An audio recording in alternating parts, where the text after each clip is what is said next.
नमस्ते। आज हम भारत के एक बहुत ही ज़रूरी कानून की बात करने वाले हैं। एक ऐसा कानून जो हमारी कुदरती विरासत, हमारे जंगली जानवरों और पेड़ पौधों को बचाता है। नाम है वाइल्ड लाइफ प्रोटेक्शन एक्ट 1972।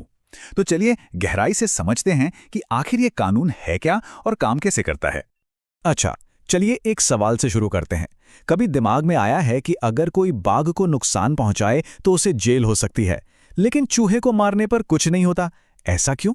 भाई, इस मजेदार सवाल का जवाब ना इसी कानून की बनावट में छिपा हुआ है।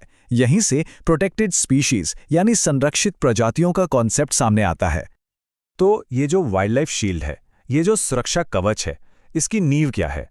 मतलब सवाल ये है कि इस कानून को इतनी ताकत मिलती कहाँ से है? तो इसका जवाब हमें मिलता है हमारे संविधान में। देखिए, 1972 से पहले ना वाइल्ड लाइफ को बचाने के लिए कोई एक मजबूत देशव्यापी कानून नहीं था। सब कुछ टुकड़ों में बटा हुआ था। तो ये एक्ट, ये वो पहला बड़ा कदम था जिसने पूरे देश के लिए एक नेशनल लीगल फ्रेमवर्क तैयार किया। इसने भारत के जानवरों और पेड़ पौधों को बचाने की कोशिशों को एक सही दिशा दी। जैसा कि मैंने कहा, इस कानून की असली ताकत हमारे संविधान से ही आती है।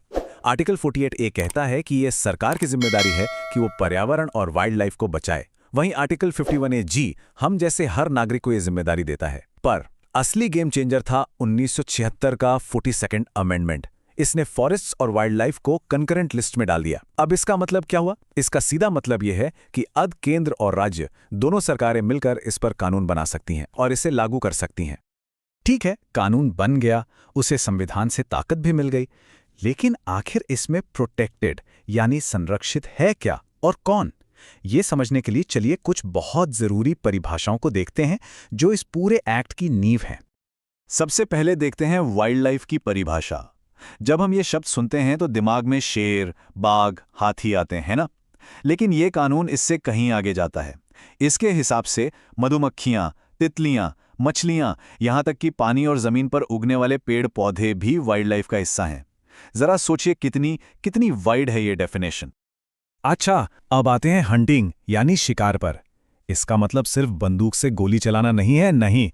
किसी जानवर को पकड़ना, उसे जहर देना या जाल में फंसाना, ये सब शिकार ही माना जाता है। और यह एक बहुत जरूरी बात है, सिर्फ शिकार करने की कोशिश भी, जी हां, सिर्फ कोशिश करना भी एक अपराध है। फिर एक शब्द आता है ट्रॉफी। ये क्या है? ये किसी भी जंगली जानवर का पूरा शरीर हो सकता है या फिर उसका कोई भी हिस्सा जिसे संभाल कर रखा गया हो, जैसे कि उसकी खाल, सींग, पंख, दांत या फिर अंडे। ये डेफिनेशन बहुत जरूरी है क्योंकि ये सीधे सीधे वाइल्ड लाइफ पार्ट्स के इल्लीगल ट्रेड पर रोक लगाने में मदद करती है। अब देखिए, कोई भी कानून वक्त के साथ बदलता है और ये एक्ट भी बदला है। पहले 1972 वाले ओरिजिनल एक्ट में 6 अलग-अलग शेड्यूल्स या अनुसूचियां थीं। इससे थोड़ी उलझन होती थी। तो 2022 में जो अमेंडमेंट आया, उसने इस सिस्टम को बहुत सिंपल कर दिया। अब 6 की जगह सिर्फ 4 शेड्यूल्स हैं। इससे कानून को समझना और लागू करना दोनों ही ज्यादा आसान हो गए हैं। तो सवाल ये उठता है कि इतना मजबूत कानून बना तो दिया, पर इसे जमीन पर लागू कौन करेगा? चलिए अब मिलते हैं कॉन्जर्वेशन के इन रखवालों से, उन अथॉरिटीज से जिनके कंधों पर इसे लागू करने की जिम्मेदारी है। ये कुछ बड़ी और जरूरी बॉडीज हैं जो इस एक्ट को असलियत में काम करवाती हैं। जैसे national board for wild life नीतियां बनाता है, तो wild life crime control bureau तस्करी और अवैध शिकार जैसे अपराधों से लड़ता है। मतलब हर इंस्टीट्यूशन का अपना एक खास और जरूरी रोल है। जरा national board for wild life यानी NBWEL पर गौर कीजिए। ये कोई छोटी मोटी कमेटी नहीं है। इसमें 47 सदस्य होते हैं और सबसे बड़ी बात, इसके अध्यक्ष खुद देश के प्रधानमंत्री होते हैं। अब इससे ही अंदाजा लगाया जा सकता है कि नेशनल लेवल पर वाइल्ड लाइफ कंजर्वेशन को कितनी ज्यादा इंपॉर्टेंस दी जाती है। इन्हीं में से एक और बहुत ही महत्वपूर्ण बॉडी है नेशनल टाइगर कंजर्वेशन अथॉरिटी यानी NTCA। साल 2006 में एक संशोधन के जरिए इसे स्टैट्यूटरी स्टेटस दिया गया। मतलब इससे कानूनी तौर पर एक मजबूत पहचान मिली। आज के दिन भारत के सभी टाइगर रिजर्व्स के मैनेजमेंट और बाघों की सुरक्षा का सबसे बड़ा जिम्मा इसी के पास है। चलिए अब जरा और प्रैक्टिकल होते हैं, देखते हैं कि ये कानून जमीन पर कैसे काम करता है, खासतौर पर जब बात आती है हंटिंग और प्रोटेक्टेड एरियाज की। इस कानून का सेक्शन 9 शिकार पर पूरी तरह से रोक लगाता है, बिल्कुल सख्त। इसको याद रखने का एक मजेदार तरीका भी है।